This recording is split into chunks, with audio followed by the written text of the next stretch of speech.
As Donald Trump and Hillary Clinton dominate the news coverage, it's important to remember that wiser people have better answers to the nation's problems than either of them. Of course, I'm talking about the Libertarian presidential team, former Governors Gary Johnson and Bill Weld. Let's tackle some of the issues that Republicans and Democrats ought to be talking about. We are going broke. Entitlements is the main reason. Well, it needs to be addressed. Medicaid and Medicare, I think, need to devolve to the states. 50 laboratories of innovation. They would have to cut then. They would raise the retirement age. They would have to raise the retirement age. They could come up with a very fair means testing. They can allow people to self-direct Social Security funds. And if we don't, what happens? Well, we're hollowing out the economy at the current rate of spending. We're going to be $20 trillion in debt by the time President Obama leaves office. The only way to cut spending is to cut spending. You know, you just have to do it, and you have to do what's called zero-based budgeting. You take every account from last year, you start it out at zero, and it has to justify itself all over again. Once you succumb to the Washington trap, that unless it's the same as last year, plus 5%, it's a cut, you're a goner. And legislation aside, being the head of the administration, being the head of the federal government, asking for smaller government, it'll happen. And in Washington, it's really true that when they say we're slashing spending, we're cutting at 5%, that just means we're cutting it from what we wanted to increase it. Yeah, I'll tell you, if we got in there and said, okay, here's the budget, it's down 13% from last year in total, read them and weep, I guarantee you that the politicians in both parties would say, we're going to wash our hands of this and say it was all their idea. And we're targeting a 20% number. All right, so if we're talking cuts, entitlements is the big one, but what cabinet departments do we need? We're not getting elected dictator here, we're getting elected president. So count on me to sign any legislation where Congress will want to abolish an agency. Just count on it. But waving a magic wand, commerce, yes.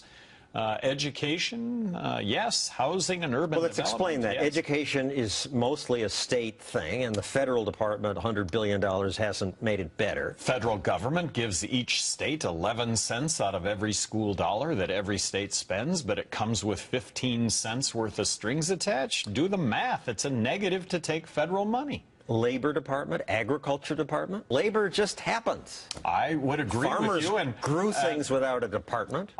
No disagreement, John. No argument. Tougher ones, the EPA.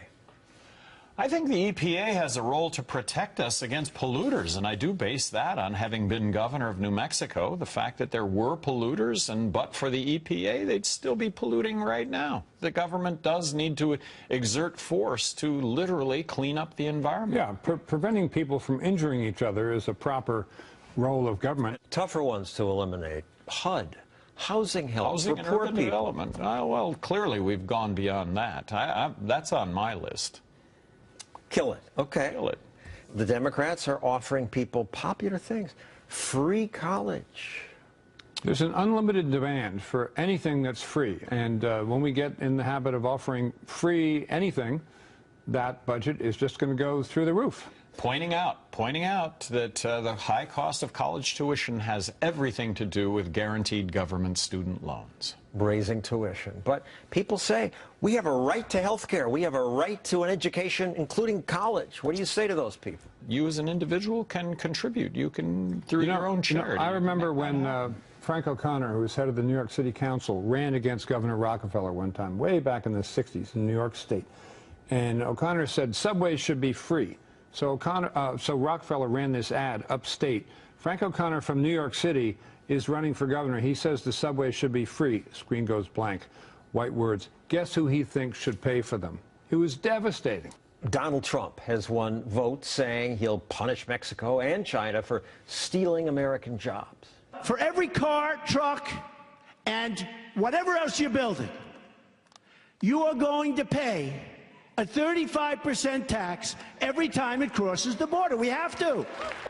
We have to, and this is popular. And who's going to pay for that? Look, all of us are going to pay for that. Free trade. If I could just point out also, that would be a violation of our treaty obligations. So to have a president of the United States saying, you know, I'm not going to necessarily go by the supreme law of the land, I'm going to go by what I want to do, you just can't have a president of the United States doing that.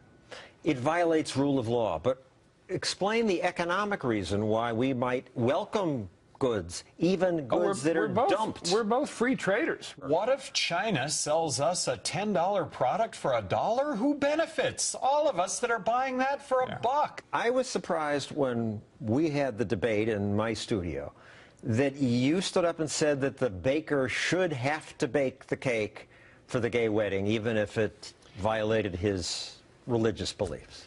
Actually, the reality is that the baker has to sell the cake. He doesn't have to decorate the cake because the First Amendment actually comes to play when it comes to decorating the cake. So at the end of the day, look, you're in business, you got to sell your product. You don't have to decorate your product. But you have to sell a wedding cake for a gay couple. But you don't have to decorate it, so you got to sell the cake. I don't want to be any part of discrimination. Does the black college have to admit whites? Does the women's club have to admit men? I think that the question, too, at the time during the debate was discrimination on the basis of religion, and I think religion is a black hole. All right, but I'm going beyond that to race here. I would think, as a libertarian, I believe there is private life where you ought to get to discriminate if you want to. Government must not. But in your private life, the Black Student Association, they must take a white? I would think there's a place for all male institutions and a place for all female institutions. I don't have a dog in the hunt, really. I just don't want to be a part of discrimination. Thank you. Thank you. I don't want the government weighing in with force to make any of that happen. And government is force, and I'm glad we have two candidates who understand that. Coming up, we go to New Hampshire, where some other freedom-loving people are sick of the old politics, so they celebrate the porcupine.